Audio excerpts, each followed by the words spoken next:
Hello மாமா. இங்க ஒரு பிரச்சனை மாப்ள. என்ன பிரச்சனை? ஓ, மதி பிரச்சனையா? அதான் நான் அவளை மன்னிப்பு கேட்க சொன்னேன். இந்நேரம் அவ கேட்டிருப்பாளே, கேட்கலையா? அவ மன்னிப்பெல்லாம் கேட்கல மாப்ள. நான் சொல்லிங்க கேட்கலையா? மன்னிப்பு கேட்காதது மட்டும் இல்ல, அவ ரொம்ப நேரமா போராட்டம் பண்ணிக்கிட்டு இருக்கா. எனக்கு போராட்டம் பண்ணிட்டு இருக்காளா? ஆமா மாப்ள. அவ மன்னிப்பு கேட்க மாட்டேன்னு சொன்ன கோபத்துல சுரேஷ் அவளை வெளியே போக சொன்னான். அவ வீட்டுக்கு போவான்னு பார்த்தா திண்ணையிலேயே வெளியே உட்காந்துருக்கு. அப்புறம் அக்கம் பக்கத்தில் இருக்கிறவங்க எல்லாம் விசாரிக்க தொடங்கிட்டாங்க. எங்களுக்கு ரொம்ப அவமானமா இருக்கு மாப்ள. என்ன பண்றதுன்னே தெரியல மாப்ள. மாமா, நீங்க என்ன மாமா சொல்றீங்க? மாப்ள, இவள மாதிரி ஒரு திமிரு பிடிச்சவளை என் வாழ்க்கையிலேயே பார்த்ததில்ல மாப்ள. எவ்வளவு கௌரவமா வாழ்றவங்க நாம. எல்லாத்தையும் குழி தோண்டி புதைச்சிருவா போல இருக்க. ஊர்காரங்களுக்கு முன்னாடி பெரிய தலைகுனிவை உருவாக்கிடுவா போல. நீங்க தான் ஏதாவது பண்ணணும் மாப்ள. சரி மாமா, நான் பாத்துக்கிறேன். இதுக்கு ஏதாவது ஒரு வழி நான் பண்றேன். நீங்க போன் வைங்க. சரிங்க மாப்ள. சரி. என்னங்க? தெரியாதனமா தம்பிக்கு ஒரு கல்யாணத்தை பண்ணி வச்சிட்டேன். ஒரு நாளைக்கு 10 போன் அடிக்கிறாங்க. நான் ஊர்ல இருக்க வேலையெல்லாம் பாப்பனா இல்ல உங்க வீட்டு பஞ்சாயத்தையே பார்த்துட்டு இருப்பனா? ஏடி, இப்பதானே உங்க வீட்டுல இருந்து வந்தேன், அதுக்குள்ள உங்க அப்பா போன் பண்றாரு. பேசாம உங்க வீட்டை எதிர்க்க ஒரு வீடு பார்த்து உட்காந்துறவா? இனிமேல அதுதான் செய்யணும் போல இருக்கு. தல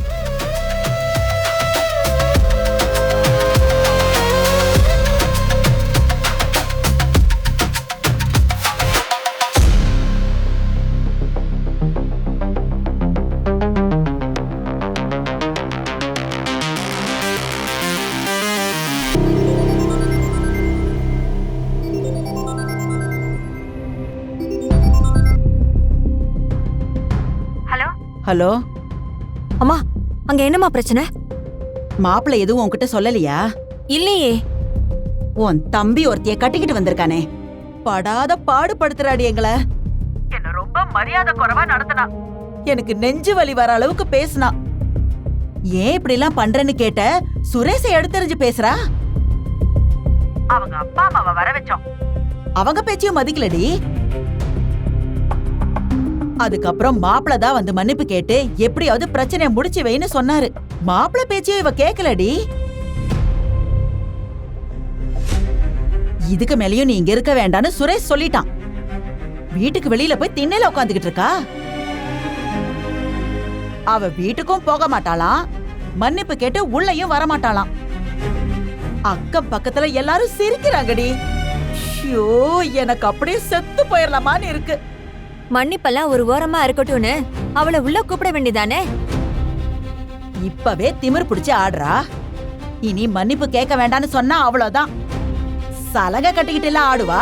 அம்மா, எவ்வளவு நேரம் தாமா அவ வெளியிலே உட்காந்துட்டு இருப்பா? இப்ப கூட நீ அவளை பத்தி தான் கவலைப்படுறல்ல? அப்படியெல்லாம் இல்லம்மா.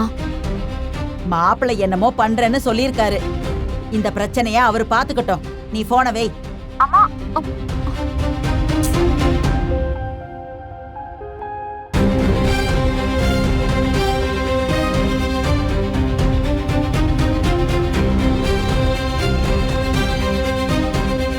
வளரே, கொஞ்சம் தண்ணி கொண்டு வா.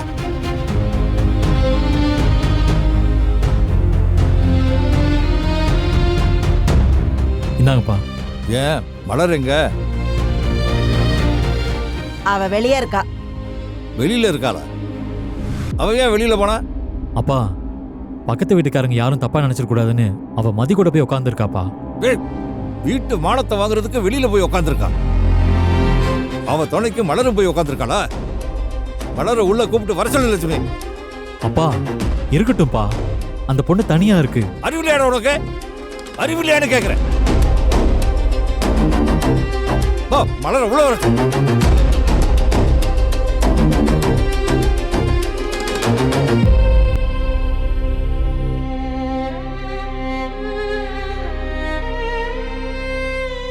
என்ன நீ?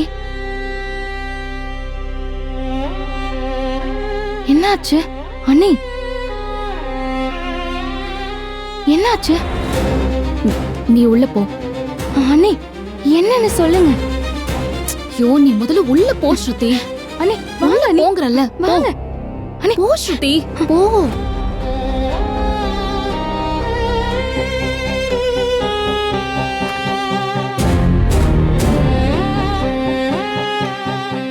என்னாச்சுன்னு? கோச்சிங் கிளாஸ் போயிட்டு வர நேரமா இது? எப்பவும் இந்த டைம்க்கு தானேப்பா வருவேன். 7:30 மணிக்கெல்லாம் வருவேன். இப்ப மணி 8:15 ஆகுது. பஸ் கிடைக்கலமா? பஸ் கிடைக்கலனா யாருக்காவது ஃபோன் பண்ணிருக்க வேண்டியதானே? இஷ்டத்துக்கு வர்றா நீ? இந்த வீட்டுல ஒருத்தர் விடாம எல்லாருக்கும் திமிராயிடுச்சு. ரொம்ப திமிராயிடுச்சு. பாக்கிரஞ்சு, நீ மலரை உள்ள கூப்பிடு. இல்லப்பா, அது வந்து டேய், நானே கூப்பிடுறேன். அப்பா அப்பா அப்பா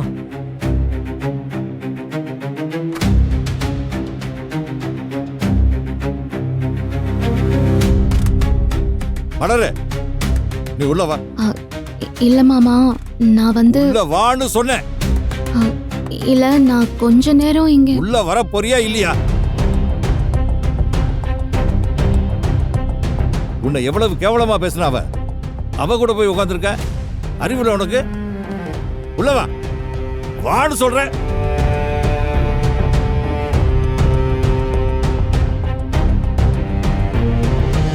எல்லாரும் உள்ள போங்க.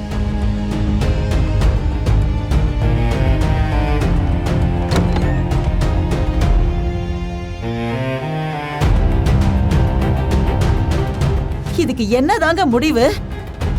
மாப்பிள்ளை கிட்ட பேசிட்டேன், பாத்துக்கிறேன்னு சொல்லியிருக்காரு. அவர் ஏதாவது பண்ற வரைக்கும் பல்ல கடிச்சுக்கிட்டு அமைதியா இருப்போம்.